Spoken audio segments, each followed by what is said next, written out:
Hi, and welcome back to another episode of Hot Seat with Anna. And today I'm going to put someone very special in the hot seat to find out more about marketing.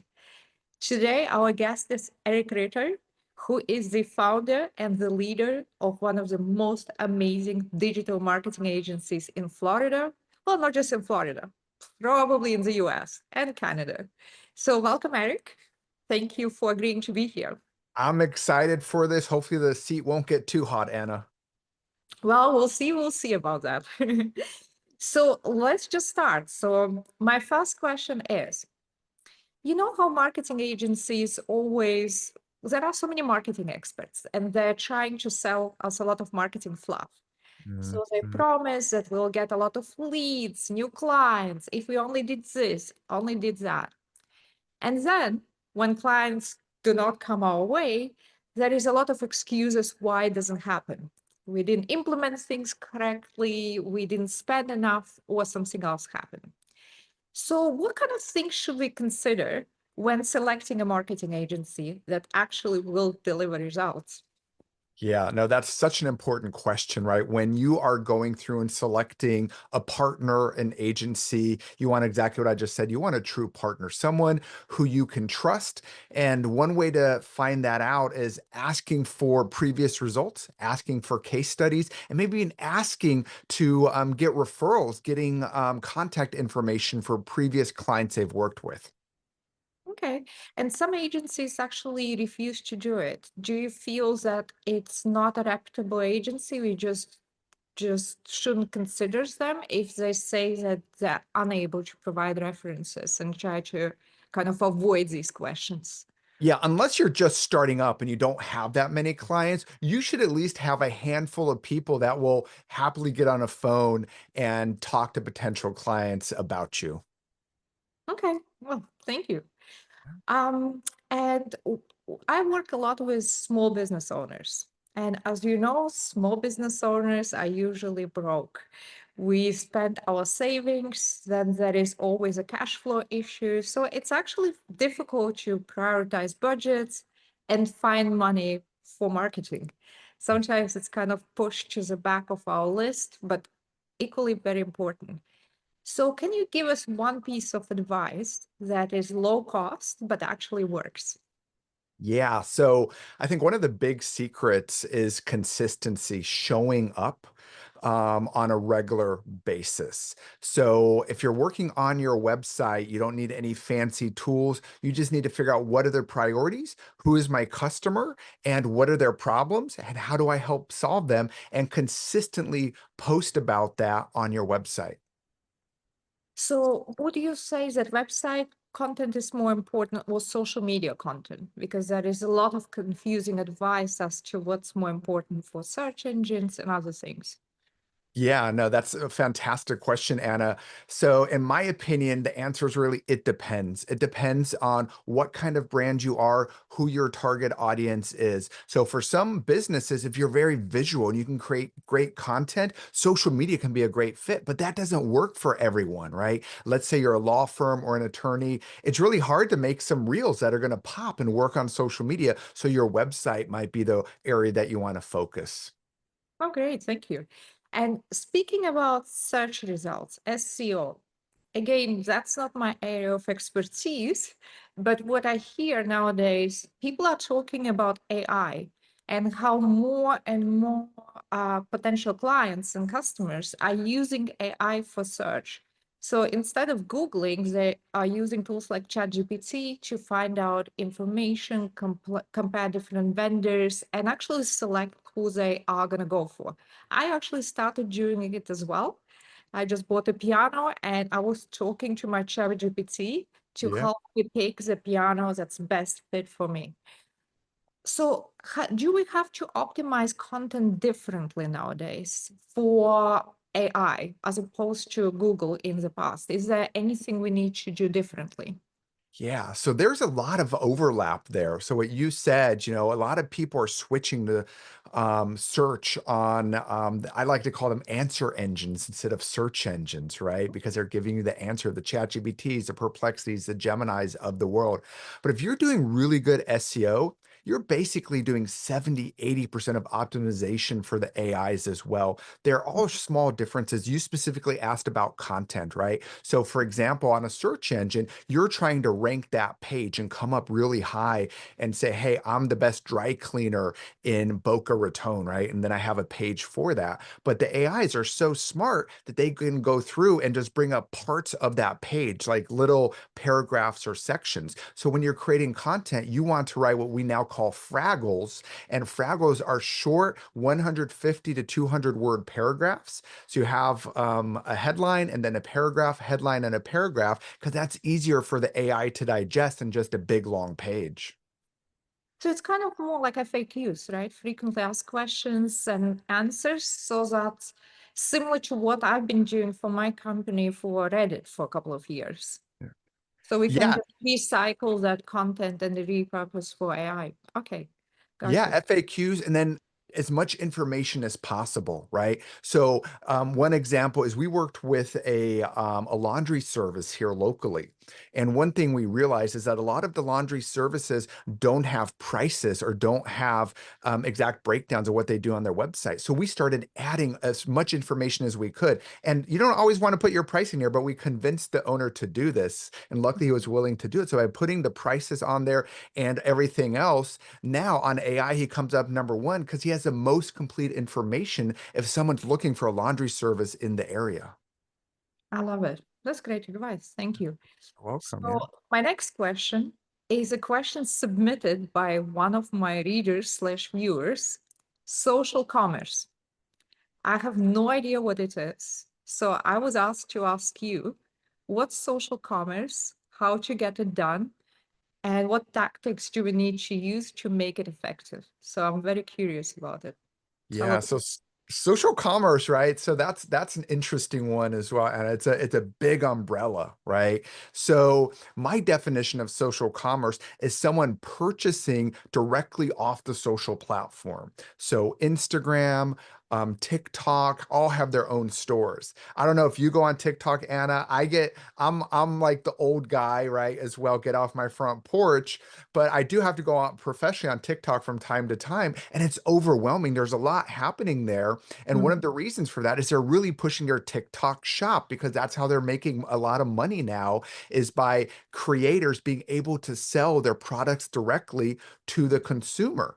And so the key to for social commerce is obviously using social media to drive those connections, not just the clicks. So you don't want just people following you, you don't want them clicking, you want them actually engaging and buying your product there.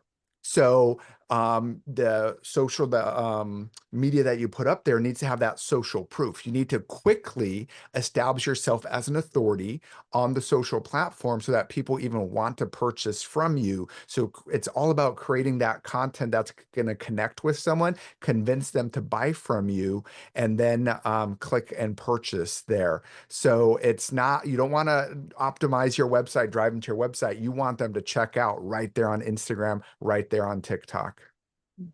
Are there any specific products that work well for social or companies that work well with platforms like TikTok and direct selling? I cannot imagine offering my services on TikTok for direct sell. So it's probably not B2B kind of products and services. So I assume it's B2C.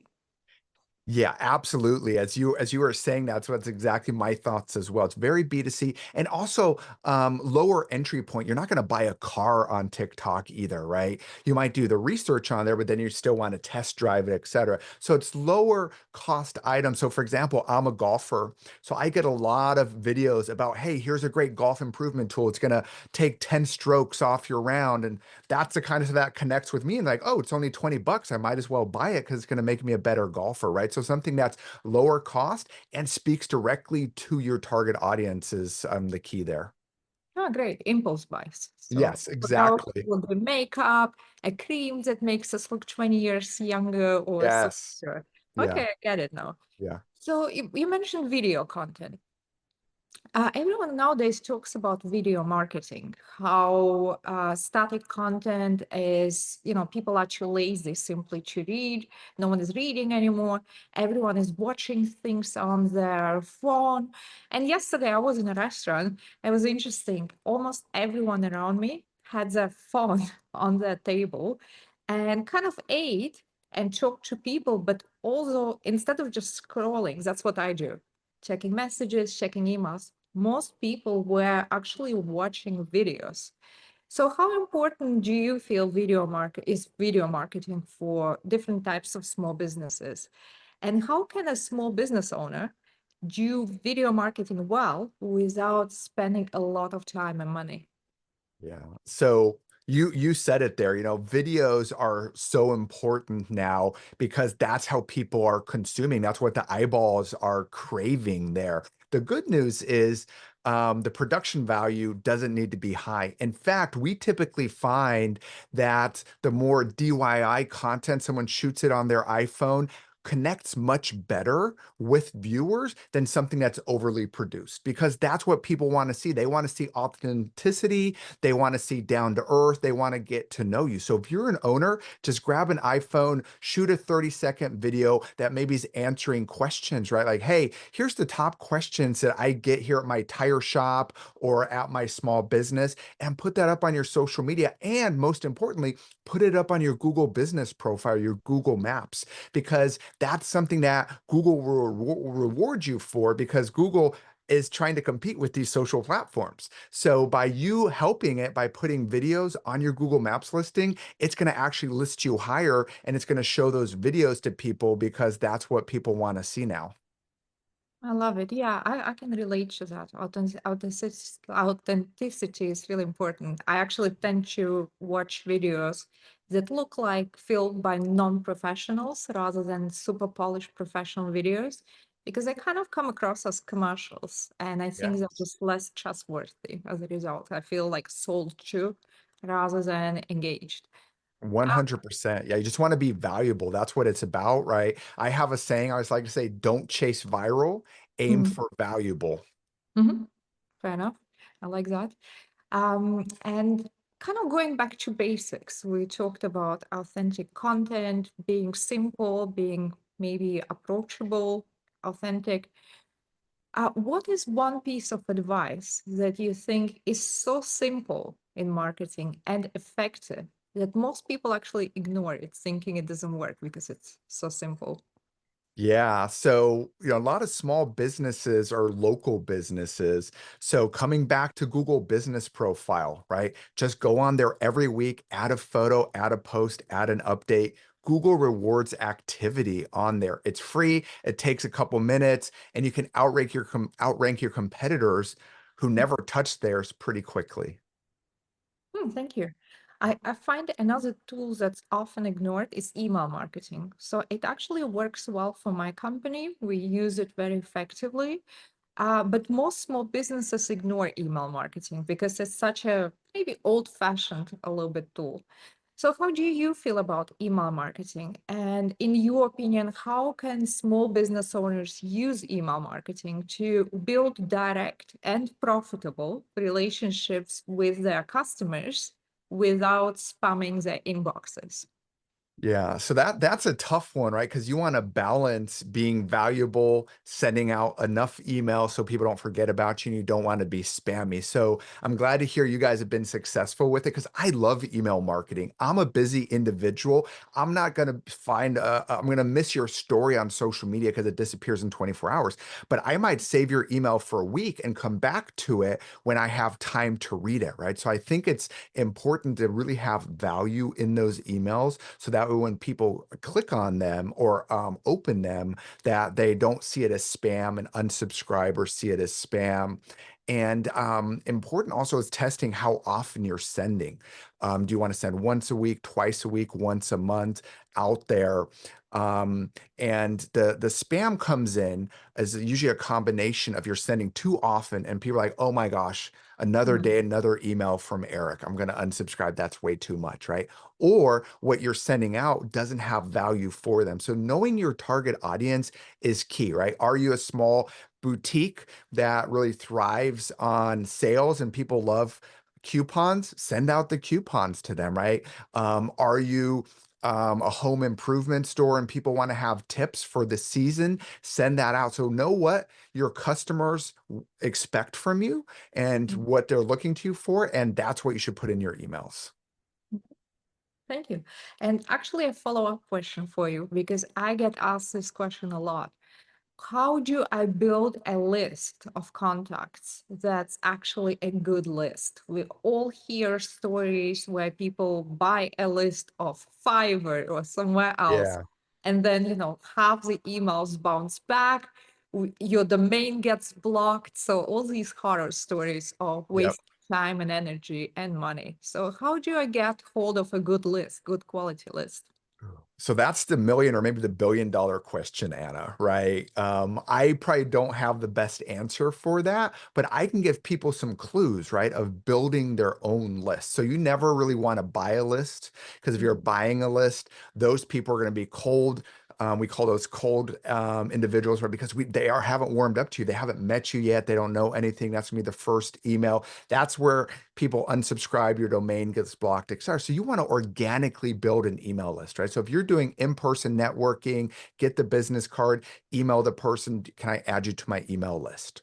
On your website, make sure you're capturing, you have a box there for people to sign up for the newsletter. We see it ourselves everywhere. You go to, Dix.com or wherever and like, hey, sign up for our email, get 10% off, right? Because those email lists are really valuable when you build them consistently and organically like that. Another way is if you're a physical business, have a piece of paper or an iPad or whatever you have available for people to sign up in the store when they're checking out. Put it on the receipt, sign up for our newsletter. So connect that offline experience with the online world by getting them to sign up for the newsletter that way as well. Hmm, that makes sense. Thank you. Of So my course. next question is more about books, how we can find out more, a little bit more, and self-educate ourselves as a small business owner. You go into Barnes and Nobles or on Amazon, there are thousands and thousands and thousands of books on marketing, and all of them are bestsellers, highly recommended, 4.5 or 5 stars. So if you could choose just one book, if I have time just to read that one amazing book on marketing and I'm a small business owner, which book would you recommend? Is there a book that you feel like, okay, that will really make a difference? Yeah, yeah. So like you said, there's so many to choose from, right? So I'm gonna share a classic that is right up my alley because it's a short book. It's a small book, which I like, right? Because I don't like those big heavy books, and it's by Seth Godin called The Purple Cow. And so Anna, I know you're from Germany, so you know Milka, right? They have the purple cow as their symbol because nothing stands out more than a purple cow, right? Like you've never seen it before. And what I like about the book, it teaches you that in order to make an authentic connection and be to build the customer base, you need to be memorable. How do you create that memorable experience? And I think that's what every small business needs to understand is how can I differentiate myself from everyone else who's selling the same thing I am, that's doing the same thing I am, is you need to be that purple cow. I am actually reading that book right now. Really? I downloaded the audiobook on Audible and reading. So whenever I have time, I listen to it in the car, and whenever I have time at home, I read the book. I love it actually. So it's a Very fantastic recommendation. good. Yeah, thank you. So I also get bombarded with a lot of emails and ads about different marketing tools. Subscribe to HubSpot. There is Zoom Info for building lists. There is Copilot AI for automating your LinkedIn messaging and so many other things. So I feel we have so many opportunities to automate things, make things better, but also it can be super overwhelming and you cannot subscribe to 20 different tools. It can become expensive very quickly. So what are the essential marketing tools? Are there one, two, three tools you would recommend that every small business should consider that will hopefully bring us clients, make our life better? Yeah, that's a tough one because like you said, there's so many different out there. But there's so many that are either low cost or free. Like we've already talked about ChatGPT. If you're not using ChatGPT, you are not being as productive as you can be, right? It's a tool that should be used as a tool, right? Like I almost think of a lot of times, like, what do we do before the hammer? Like it took forever to put a nail in the wall, right? That's what ChatGPT is. It's your hammer to get that nail in the wall quicker. It's a tool that can help you. So I really recommend that. But obviously with human oversight, it's a tool, right? So you need to use it like a tool. Don't take it verbatim. Don't use it exactly whatever it says. Another one is your website, right? As a web marketer, I feel like your website is really important. So make sure you're tracking the activity on your website. Use the free tools from Google. Gives these away, right? Google Search Console. You can see what Google search is sending to your website. Then once on your website, you can use Google Analytics or GA4 to see what people are doing. What pages are they interested in? Where are they coming from? You can answer all those kind of questions there. Mhm. I also like for SEO specifically, just to touch on that, when you're trying to figure out what should I write about, what are people interested in, is Answer the Public is a great one, and Uber Suggest. Those are free tools that you can Mhm. do keyword research, and they'll suggest topics and keywords for you to use in your content. Awesome, I love it. I did not know about these two tools. I'm gonna get my EA to look into it right Yeah. away. There you go. Yep. Thank you. Perfect. Yeah. My last question, you'll be happy to hear. So, if I'm a small business owner, I'm watching this episode, I'm on fire, want to do something, what is a simple thing everyone can do in the next 24 hours to get our business out there? So, what's a quick, not fix, but a quick action we can take? A hack from Eric Ritter. Yep. So I'm going to bring it back to Google Maps. So in the next 24 hours, I encourage everyone, I challenge everyone to reach out to 3 happy clients, ask them for a Google review, because a Google review is going to instantly build trust and instantly get you up higher in the rankings when other people are trying to find you on Google Maps. Awesome. Just a second. So, great. I have a bonus question. Okay. Dun, dun. Who is Eric Ritter? What do you do? Your hobbies? Do you have a dog? Do you have a hamster? Do you ride donkeys? Do you rescue snails? What is going on? Tell me. Tell me more about you. Yeah, no, that's a great question. So I do have a dog. Her name's Ellie. She's a Portuguese water dog. It's the Oh, first dog I've ever had. So I now understand that there's 2 types of people in the world, people that love dogs and people that haven't had a dog yet. And I'm now finally someone who has a dog and loves them. I also enjoy spending time with my family. We live in Florida, so as long as it's not too hot, doing things outdoors. I'm a golfer. I take my boys golfing whenever they go with me. And because I'm in front of a screen so much, just like everyone else. So I try to get outdoors and outside and away from the screen as much as possible. That's who Eric is when he's not working. so how did you come up with the idea of founding a marketing agency? I feel it's such a tough line of business. The expectations are always super high. Clients expect they will spend $5,000 and get 25 new big ticket customers. And I find it, I think it's a very stressful line of business. I don't think I would want to get involved in that line of business. So, how did you come up with that idea and how long ago? What happened? Yeah. Yeah, no, I think it's stressful, but there's a lot of other stressful jobs out there as well. I enjoy it, right? So I thrive on it. I enjoy being a partner to clients and figuring out, what can we do to connect you with your ideal customer to bring them in and help grow your business. So I got my master's degree in advertising. I did advertising in big agencies. I worked in-house. And along the way, I always took little notes of like, this is what I'm gonna do different. That's what I want to do better. That's what I want to do different. So 9 years ago, listening to a lot of Gary Vaynerchuk and inspired by him, I decided I can do this myself. And that's what I did 9 years ago. And here we are. Digital Neighbor is thriving. And I've always enjoyed, like I said, marketing. That's what I got I'm one of the lucky ones who that's what I went to school for. That's what I studied. And that's what I'm still doing now. Great.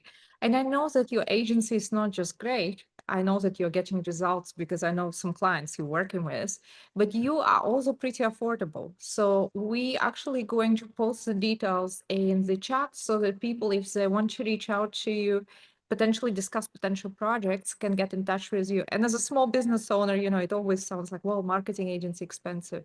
But actually, I know that your services are very affordable, so you can really help more people than an agency that's kind of more luxurious agency and it's kind of more expensive. I appreciate that, Anna, and I'm happy to have a discovery call with any of your viewers or listeners here and have a neighbor, as I like to say, neighborly discussion with them about their marketing. Okay. Thanks for time, Eric. It was great grilling you. You're an easy person to grill Woo, because you just stayed calm throughout. So thanks for woo. time. Thanks for your insight. I hope to see you back here soon. Thanks for having me, Anna. It was awesome.